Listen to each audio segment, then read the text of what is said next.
And we're live. Welcome, everybody, here to the Lakers Lowdown podcast. I'm Anthony Irwin, Lakers Insider for Lakers Daily.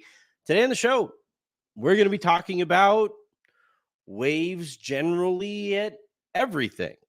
We got all of that reporting from early this morning. We got subsequent reports from various outlets, right? The LA Times chimed in, The Athletic chimed in, I chimed in on my own Substack. I'm going to try to combine all of those things, aggregate them as need be, and then also obviously give my own information that I currently have right now and have compiled over the course of the day. And then we're going to talk about what comes next, heading into a weekend that, according to Adrian Wojnarowski, the Lakers are hoping to walk away before the end of the weekend with a head coach, whoever that might be. He thinks it's Dan Hurley. Other people think that he isn't as far and away the favorite as Woj has indicated. A whole bunch to get to. Let's get to it. All right. So obviously, first thing this morning, you wake up, especially for those of you on the West Coast, you woke up bright and early around that like 6 o'clock, 7 o'clock window or so. And you get the Woj notification that the Lakers were in some kind of conversation or communication with Dan Hurley, and they are, really actively and aggressively pursuing Dan Hurley to be their next head coach. This obviously runs contrary to a lot of the reporting that has happened over the course of the last more than a month. Remember, the Lakers fired Darvin Ham on May 3rd. It has been more than a month, and we have arrived here at this place where just now they are now actively and aggressively pursuing Dan Hurley. That's the part of this that has really confused me the most. More on that later. So, according to Woj, the Lakers, meaning Rob Pelinka and Jeanie Buss, are going to get together with Dan Hurley over the weekend, that being tomorrow, Friday. And then over the course of the weekend, they are going to kind of map out their identity or their idea and their vision for what a Dan Hurley and Los Angeles Lakers partnership would look like. A reminder here, Woj very plugged in on the Hurley side of this thing. Woj is also the most plugged in as it pertains to Rob Pelinka. When Rob makes a final decision, the person he texts first is Woj. That is that needs to be said. And so when Woj says all of this and indicates that this is a certain thing, I can pretty confidently say I know that's coming directly from Rob Pelinka. And again, as I said over the course of the day, when you have as small a front office, and the Lakers have the smallest front office in the NBA, that allows you to play things very close to the vest like this. It allows you to play things very close to the vest like a lot of the moves that they have made over the years. Remember, the Rui Hachimura trade came out of nowhere. The version of the Russell Westbrook trade when he was traded away kind of came out of nowhere. I could go on down the line. The moves that the Lakers have made have not tended to be the things that were out there in droves. They tend to be things that you don't hear about all that much, and they happen very quickly. And that's what kind of gives me pause here on this front, is that like they tend to happen very quickly. Usually when Woj tweets about something that the Lakers are doing, it is already done. And it really surprises me that like Woj is tweeting about this. And again, he's covering it as if it is done and as if Dan Hurley is definitely the guy and has always been the guy, which again, I am told has not been the case. This is interesting to me that Woj is tweeting about this and covering it this way when this is not yet a done deal. But as far as the latest on Hurley, he is going to meet with the Lakers. He is going to meet with Rob Pelinka. He's going to meet with Jeanie Buss. and they're going to map out their vision for what this looks like. And then after that, then they're going to get to the negotiation of a potential contract and a potential deal, which is not a slam dunk type of proposition. We have seen the Lakers in the past have these kinds of conversations. These things have gotten very far with Tyronn Lue. They got to that negotiating table, and then they weren't able to agree on a contract. So in this case, it's very possible that they could map out that vision. They could be really, really happy about what everybody has in mind for what this might look like moving forward. And then it comes time to agree to a contract, and it doesn't happen. That's also very possible. And so that is where things stand right now as it pertains to Dan Hurley, where everybody is just kind of waiting. Everybody is in that, we're waiting to see how those conversations go between the Lakers and Dan Hurley as soon as tomorrow. Now, I do want to spend a little bit of time, though, on some of the noise, a term that the Lakers seem to like, that got us to here with Dan Hurley specifically. So, according to Adrian Wojnarowski, Dan Hurley has always been the Lakers' target here, and that Dan Hurley has always been the guy that the Lakers have wanted above everybody else. I'm here to tell you that is not what I've heard. That it's just not. It's not to say that Woj is hearing it wrong. It's not to say that I had it wrong or anything like to this point. It's just I have a certain amount of information in front of me, and Woj has a certain amount of information in front of him. And the people that I've spoken to have said that their conversations with Rob Pelinka have indicated that Redick has been the guy, or at the very least, it was between Redick, Borrego, and Sam Cassell. Those were the three names that we've been and when I say we, this is what the various sources have told me. This is what they have told him. Again, I'm going to replay how Woj put it this morning. Woj, what do you have this morning? Randy, a massive development in the NBA, potentially college basketball. The Los Angeles Lakers are preparing a massive long-term offer for Connecticut Huskies coach Dan Hurley to become the next Lakers coach. He is the target of their search. He's been the target of the Lakers search since the beginning. He's been the target of the Lakers search from the beginning. I just, that hasn't added up to me. And whether or not that matters, like, honestly, it might not effing matter. Like, it really might. Like, it might just be that, like, it's spin from this perspective where, for whatever reason, the Lakers really like the idea of their initial instinct is the instinct that they finish with. And that is their process. That's how they want this to look, is that they wanted this guy from the very, very beginning. And that's the person that they walk away with. It would make sense that a front office headed by an agent would want it to look that way.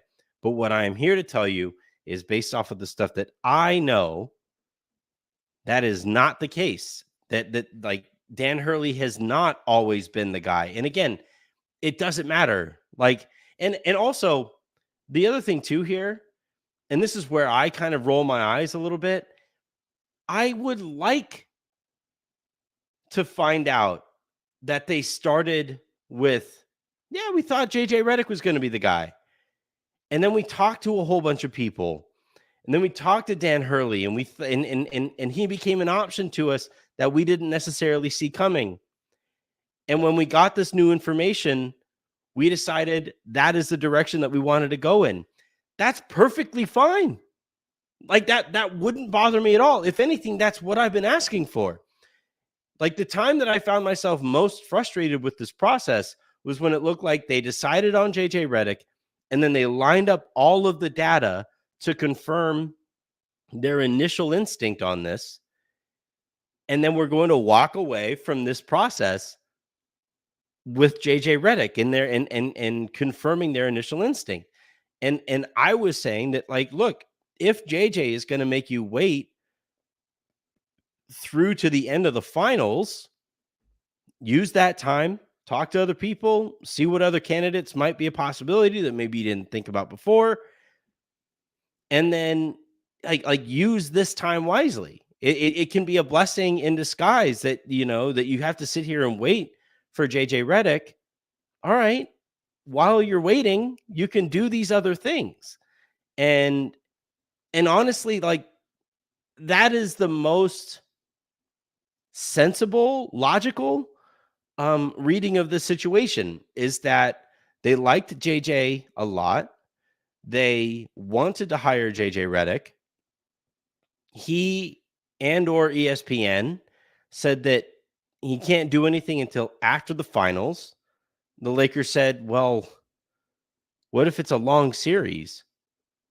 And then moved on and, reached out to another round of candidates or whatever, somehow landed on Dan Hurley and said, Hurley might be better than Redick and by himself. Like, Hurley might have been the guy, like, might have made more sense anyway.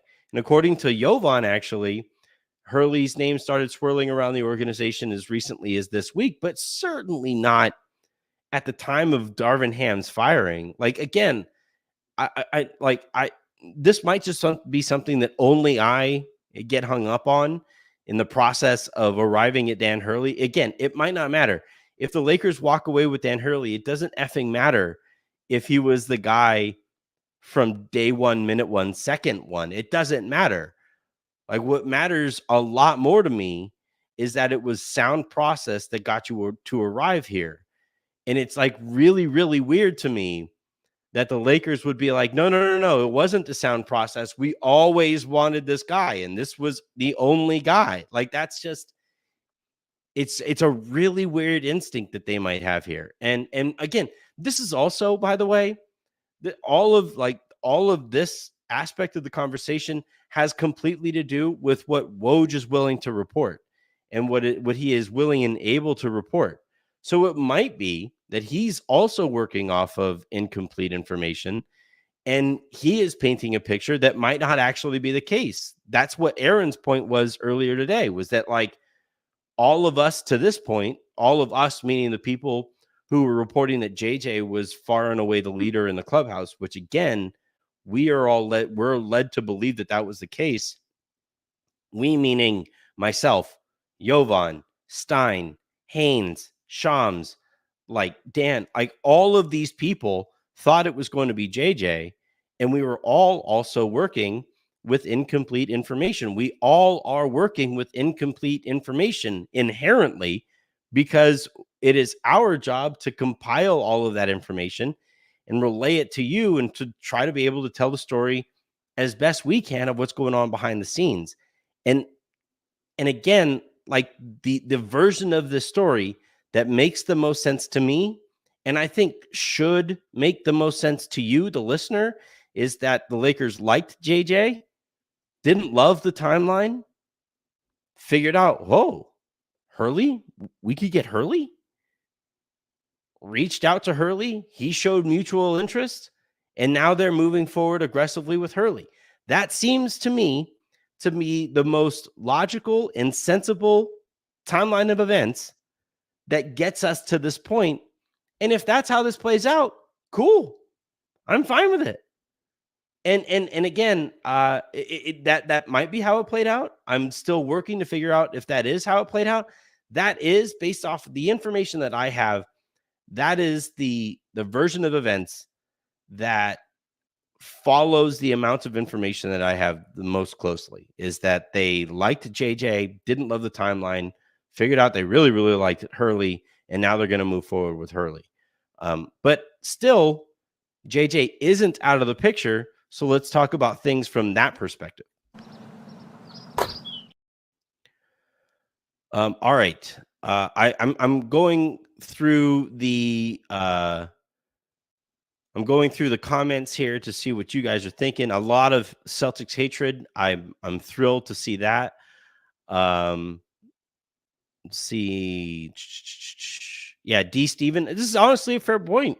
Those were three terrible names between Redick, Borrego, and Sam Cassell. Thank goodness for Hurley. Yeah, Hurley was a very welcome addition to this process. I was happy to see that there was somebody at that level who could like viably compete for headlines with JJ Redick, because that would be a data point that would run concurrent. Is that the word I'm thinking of? Run against, I guess, the notion that the Lakers were basically starting with JJ Redick, lined up a whole bunch of data points that allowed them to leave this process hiring JJ Redick and feeling good about themselves. I was happy to see Dan Hurley show up into this entire picture, because that would be a name that like makes everybody pause and say like, "Ooh, wait, yeah, we like Redick, but like Hurley won back-to-back national championships. Are we sure like we shouldn't just hire that guy?"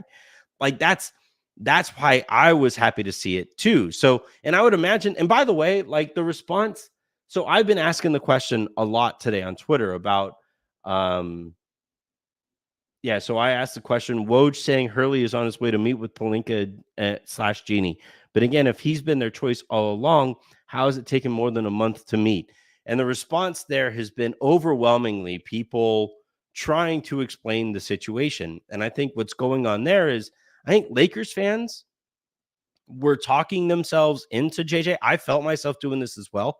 I think Lakers fans were talking themselves into JJ, saying, well, he's got LeBron support. He's charismatic. He's detail oriented. A lot of people think that he's going to be pretty good at this job. And they were like, convincing themselves that JJ was the right move here.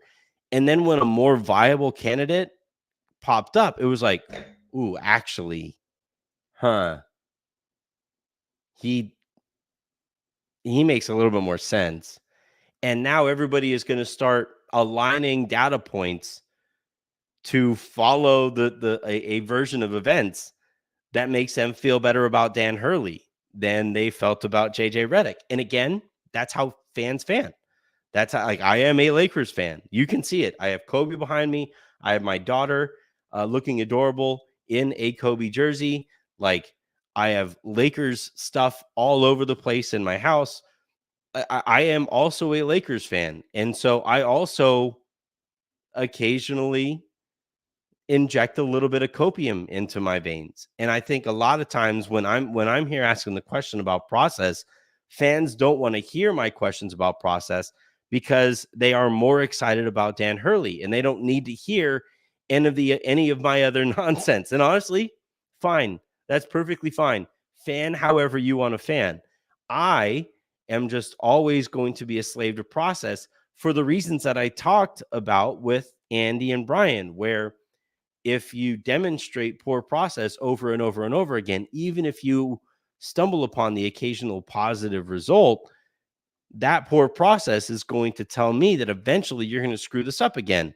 Just like when poor process led to, Frank Vogel's hiring, they wound up screwing up the situation with Frank Vogel because I don't think they ever truly understood what they had in Frank Vogel.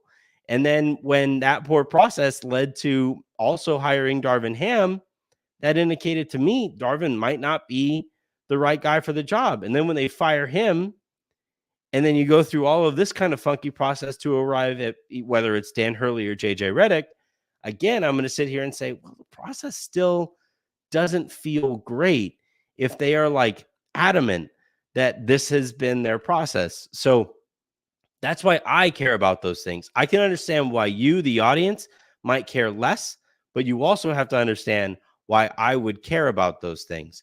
But enough rambling. Let's talk about JJ Redick. I'm going to start with the clip that I've been playing over the last couple days in which he was asked about the Lakers job. And I think his responses throughout this entire clip were very, very telling.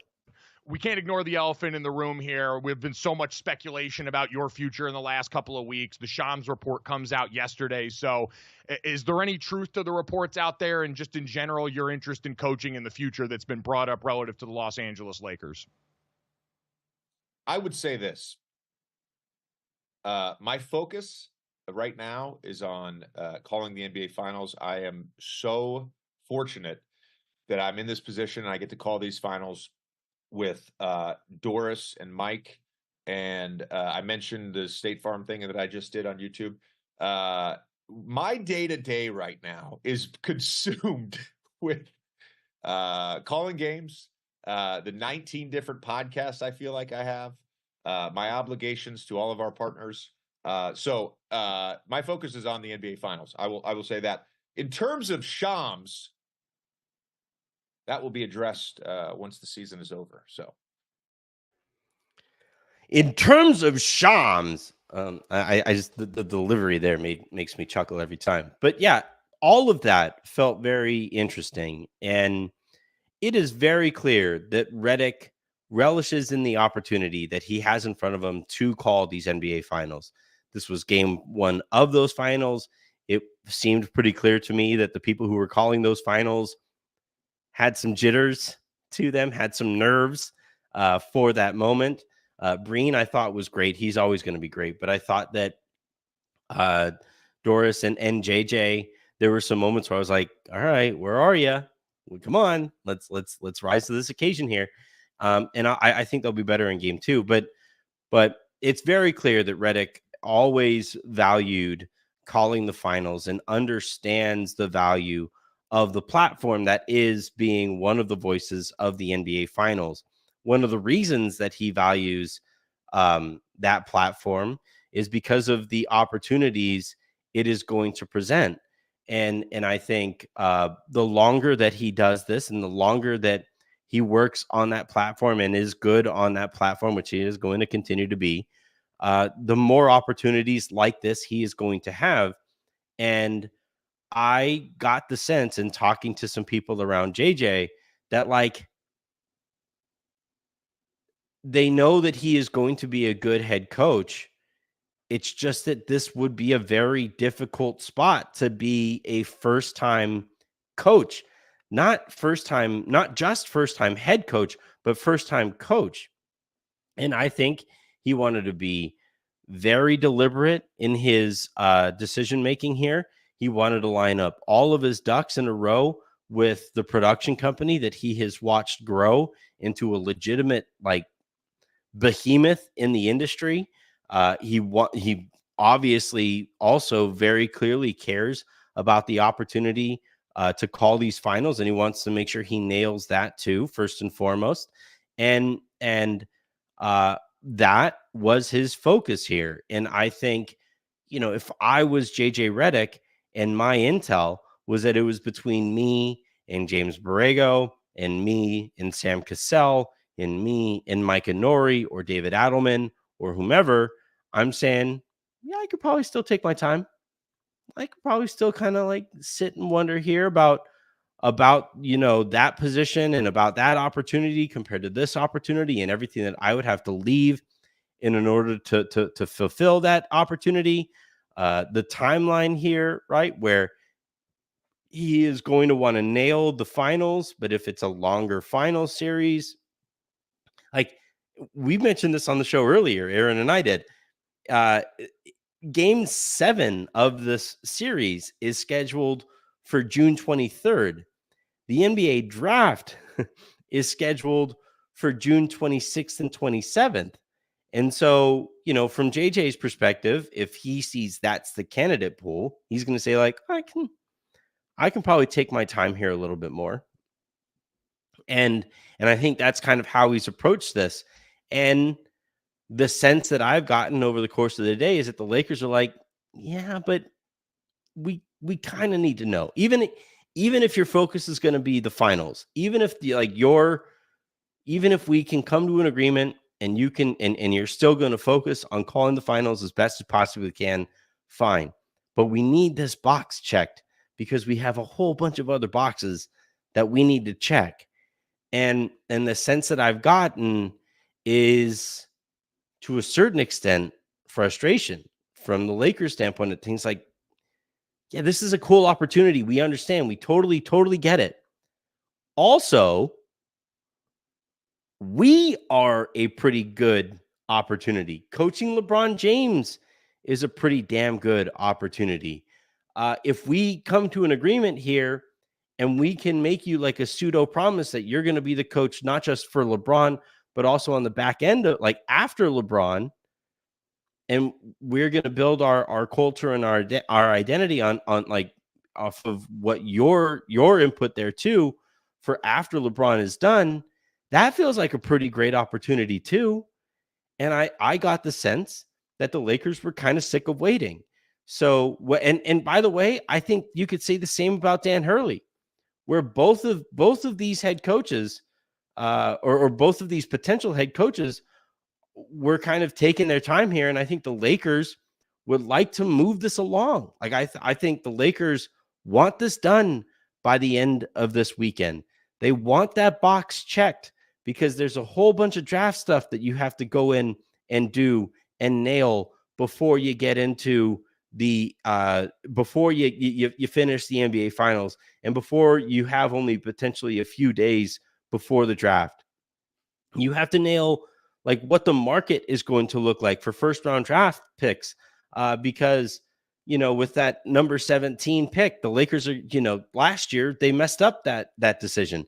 They decided to draft somebody with that number 17 pick. And then on top of that, drafted somebody who was going to be a project, which again indicated that they're looking beyond LeBron James. Nobody wants to talk about that, but that is like, that's what that told me there.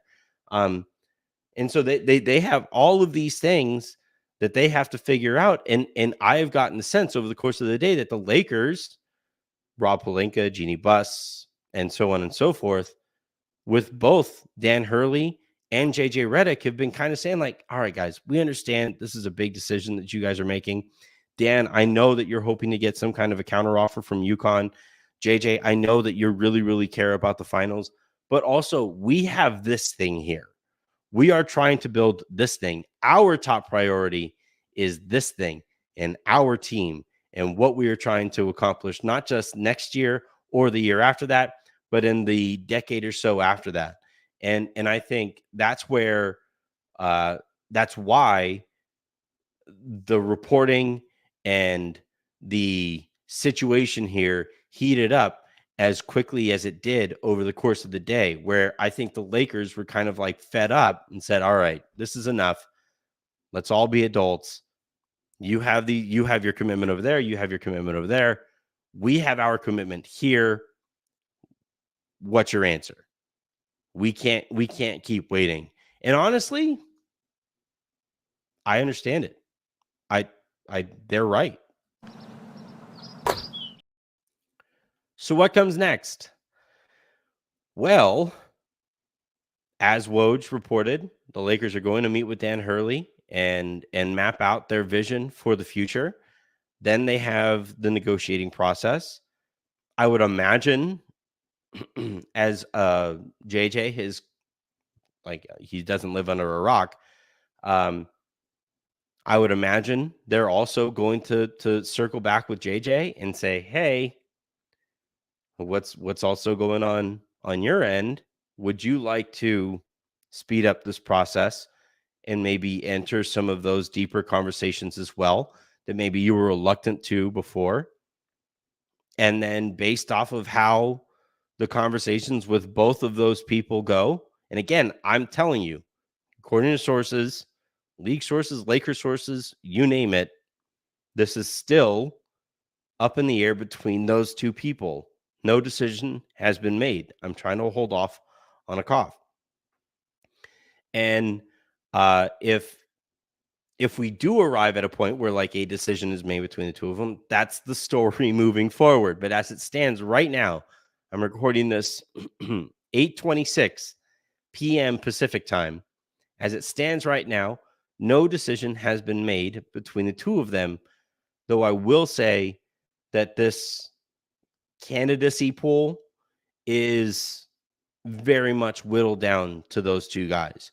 So what comes next are those conversations, but between the Lakers and Dan Hurley, and between the Lakers potentially and JJ Redick, depending on if he's more open to having them now than he was before when he didn't see all of this other stuff going on.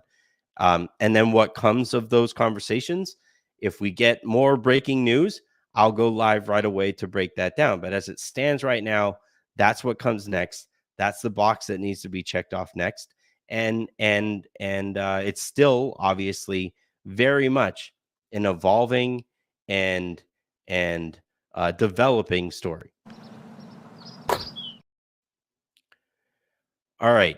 I'm going to go through your guys' comments here, and I'm going to see what you guys like. Again, this is the part of it that annoys me. I like it. It just straight up annoys me, right? Let's see. Black Suede. I mean, maybe you had it wrong. No, like the entire industry doesn't get something wrong. Like that's not how this typically goes. And what I've heard over the course of the day is that we meaning myself, Stein, Haynes, Jovan, Shams, everybody else, like you take your pick, didn't have it wrong. It's just that we had partial information, incomplete information. And again, that's what we're all working off of, is incomplete information. And it's now what I will say is that, like, here's where I got it wrong. Okay. To those of you who want to dunk on me, fine. If you want to dunk on me, I'll put myself under the basket here, and I'll line myself up with my heels on the restricted circle, so you can even get an and one if you finish your dunk. But what I will say, where I did have it wrong, was I had a source telling me late last night, hey man, you don't quite like JJ Redick this is nowhere near a done deal with JJ Redick. Dan was right to point that out. And for this source, when I texted back and when we spoke on the phone, I said, why? Like, all of this other information is pointing to JJ being the guy and it being imminent and it feeling inevitable. Why should it not continue to feel that way? And this person said, I can't get into why. You'll find that out soon. But I'm just telling you, you need to pump the brakes on all of this JJ stuff. And this is where I got this wrong, where I kind of wrote that off to a certain extent.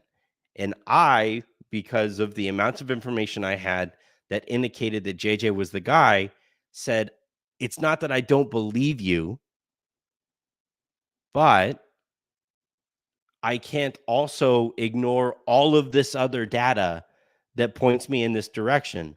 So unless you give me a reason as to why I need to pump the brakes, I'm going to be reluctant to pump the brakes.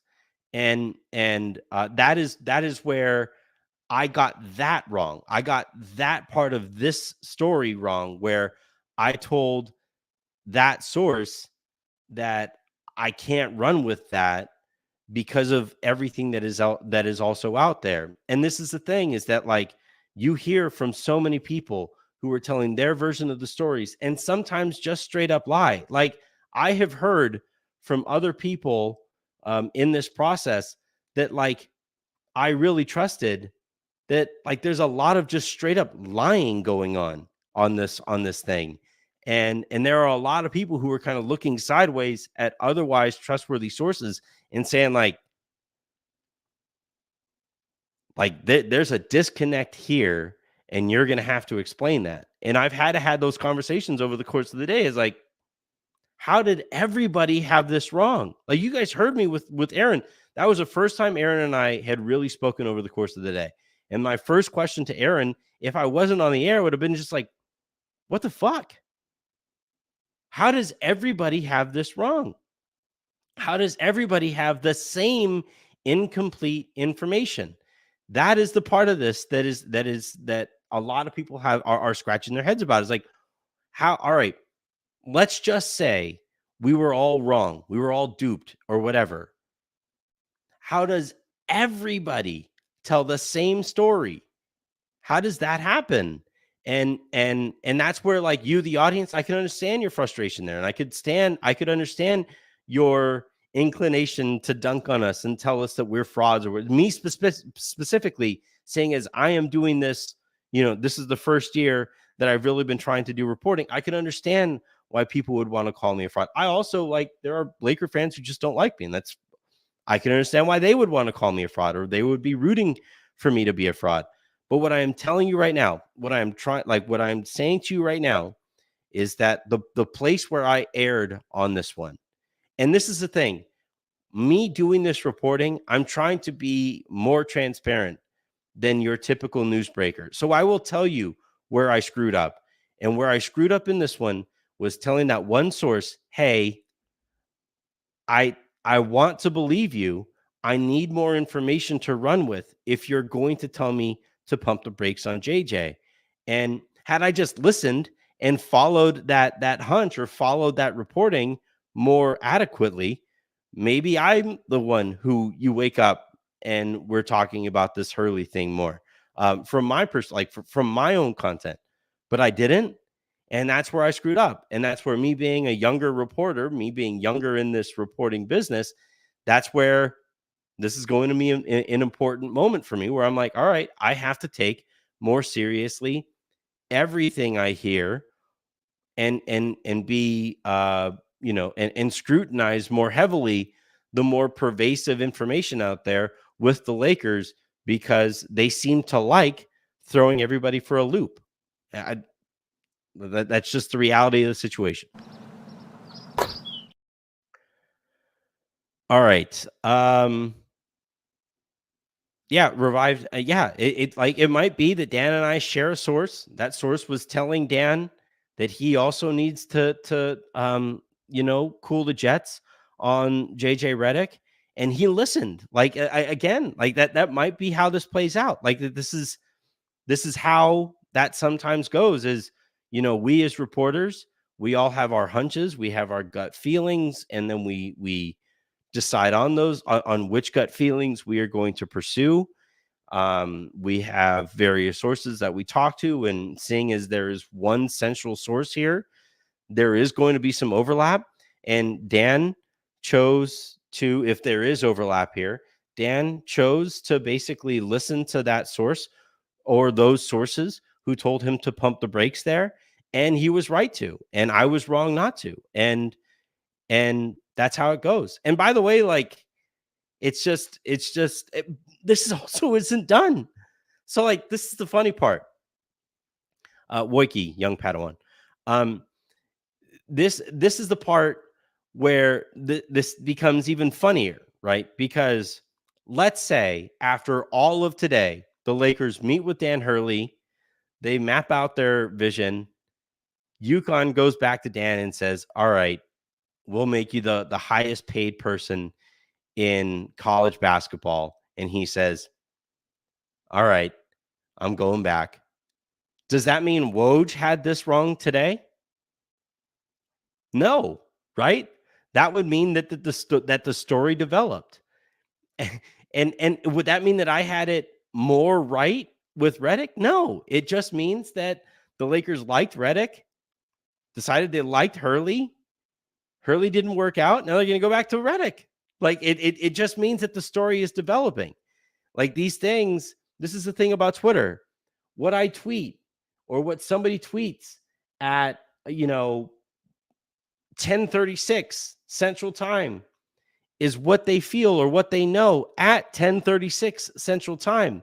And then if at 10:40 they hear something from somebody else who knows what they're talking about, and they run with that information, and at 10:40 tweet something else, that doesn't mean what they said at 10:36 was wrong. It means that the story developed. Like, that's how this works. Like, that's the if the first version of the story was always the story, this would have been done months ago, or more than a month ago. if this was the reality of this was that the Lakers just wanted Dan Hurley, and that all that is mattered here is their dealings with Dan Hurley, this and the story never took any advancement beyond that, then this would have been done more than a month ago. But the reality of the situation is this entire thing has been a process. My reporting on this and everybody's reporting on this has been a process. And over the course of that process, stories change. You get new information and you update the story. And that's where we kind of sit now. And some of you, I'm sure, are probably trolling. Part of this too, I'm a perfectionist, and it annoys me that I might have that like I need to know why I and everybody else had that wrong or had the same incomplete information. I need to know that so that next time I know not to trust that person. And ironically, to a lot of the people that have had it quote unquote wrong to this point, I'm not going to go there. I'm not going to take that next step. But what I will say is that over the next 24, 48, 72 hours or whatever, we're going to see how the story develops. And if JJ still winds up being the guy, which is still very much a possibility right now, that doesn't mean Woj was wrong. It means that the Lakers spoke with Dan Hurley and they arrived back at JJ Redick. It means that, and it doesn't mean that I have been right all along. It just means that the story developed, and at one point I looked more right, or I wound up looking more right than whatever. But the reality of the situation is these things are dynamic stories. These things are dynamic people. People are capable of changing their minds. And that's why I've walked away kind of annoyed with this whole Dan Hurley has been the guy spiel forever. Like, I don't believe it. I don't believe that he has always been the guy. And we'll see what this thing looks like by the time the Lakers make their final decision. All right, it has been a very long day. My voice is very tired. I did all kinds of shows on top of my shows. So I'm going to go ahead and save my voice for where it is right now. I'm going to edit this, schedule it out for the morning, and I'm going to go ahead and plan on being on the air sometime tomorrow when we know a little bit more about how the conversations went between the Lakers and Dan Hurley. So until then, and until the next time you guys hear from us, I'm Anthony Irwin saying have a great rest of your day. Make somebody else's, and I will talk to you tomorrow.